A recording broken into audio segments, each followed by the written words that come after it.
Hello दोस्तों, Amit story voice में आप सभी का स्वागत है। साथियों, हम आपके बीच महाभारत से रिलेटेड कहानियाँ लेकर उपस्थित हो रहा हूँ। उम्मीद करता हूँ ये कहानी आपको पसंद आएगी। तो चलिए, कहानी में अंत तक आप सभी बने रहे हैं। विस्तृत जानकारी हम आप सभी साथियों के बीच साझा करने जा रहे हैं। महाभारत की कहानी। महाभारत भारतीय संस्कृति, दर्शन और जीवन मूल्यों का महान महाकाव्य है। इसे महर्षि वेदव्यास द्वारा रचित माना जाता है। यह केवल एक युद्ध था नहीं, बल्कि धर्म, अधर्म, कर्तव्य, प्रेम, त्याग, राजनीति और मानव स्वभाव का गहन चित्रण है। महाभारत में लगभग 1 लाख श्लोक हैं और इसमें अनेक उपकथाएं समाहित हैं। इसका केंद्र कुरु वंश और पांडवों तथा कौरवों के बीच हुआ भीषण युद्ध है। कुरु वंश की उत्पत्ति। महाभारत की कथा का आरंभ कुरु वंश से होता है। इस वंश के प्रतापी राजा शांतनु थे। उन्होंने पहले गंगा से विवाह किया, जिनसे देवव्रत नामक पुत्र उत्पन्न हुआ, जो आगे चलकर भीष्म पितामह कहलाए। भीष्म ने अपने पिता के सुख के लिए आजीवन ब्रह्मचर्य का कठोर व्रत लिया। राजा शांतनु के दूसरे विवाह से विचित्रवीर्य और चित्रांगद नामक पुत्र हुए। चित्रांगद की मृत्यु शीघ्र हो गई और विचित्रवीर्य भी संतानहीन ही चल बसे। वंश को आगे बढ़ाने के लिए सत्यवती ने अपने पुत्र वेदव्यास को नियोग द्वारा संतान उत्पन्न करने को कहा। इससे धृतराष्ट्र, पांडु और एक दासी पुत्र विदुर का जन्म हुआ। पांडु और धृतराष्ट्र जन्म से ही अंधे थे, इसलिए पांडु को हस्तिनापुर का राजा बनाया गया। पांडु की 2 पत्नियां थीं, कुंती और माद्री। एक श्राप के कारण पांडु संतान उत्पन्न नहीं कर सकते थे। कुंती को एक वरदान प्राप्त था, जिससे वे देवताओं का आवाहन कर संतान प्राप्त कर सकती थीं।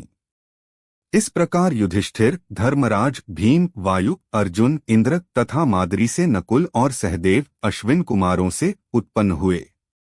इन्हें पांडव कहा गया। उधर धृतराष्ट्र और गांधारी के 100 पुत्र हुए, जिन्हें कौरव कहा गया। इनमें सबसे बड़ा था दुर्योधन, जो पांडवों से ईर्ष्या और द्वेष रखता था। शिक्षा और प्रतिस्पर्धा। पांडव और कौरव एक साथ गुरु द्रोणाचार्य से शिक्षा प्राप्त करते हैं। अर्जुन सबसे श्रेष्ठ धनुर्धर बनते हैं, जिससे दुर्योधन को जलन होती है। यहीं से दोनों पक्षों के बीच वैमनस्य गहराता जाता है। दुर्योधन अपने मामा शकुनी के साथ मिलकर पांडवों को नष्ट करने के षड्यंत्र रचता है। लाक्षागृह और वनवास। दुर्योधन ने पांडवों को मारने के लिए लाक्षागृह बनवाया, जिसमें आग लगाकर उन्हें जलाने की योजना थी। विदुर की सहायता से पांडव इस षड्यंत्र से बच निकलते हैं और वन में छिपकर रहने लगते हैं।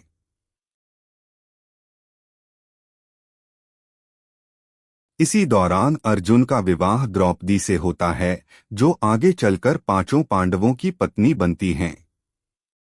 इंद्रप्रस्थ और जुआ। कुछ समय बाद हस्तिनापुर लौटने पर पांडवों को खांडवप्रस्थ दिया जाता है, जिसे वे विकसित कर इंद्रप्रस्थ बनाते हैं। युधिष्ठिर राजसूय यज्ञ करते हैं, जिससे उनकी कीर्ति बढ़ती है। यह दुर्योधन को असह्य होता है। शकुनी के कहने पर दुर्योधन जुए का आयोजन करता है। जुए में युधिष्ठिर अपना राज्य, भाई और अंत में द्रौपदी तक हार जाते हैं। द्रौपदी का चीरहरण किया जाता है, लेकिन श्रीकृष्ण की कृपा से उनकी लाज बच जाती है। अंततः समझौते के अनुसार पांडवों को 13 वर्ष का वनवास, 12 वर्ष वन में और 1 वर्ष अज्ञातवास भोगना पड़ता है। वनवास और अज्ञातवास।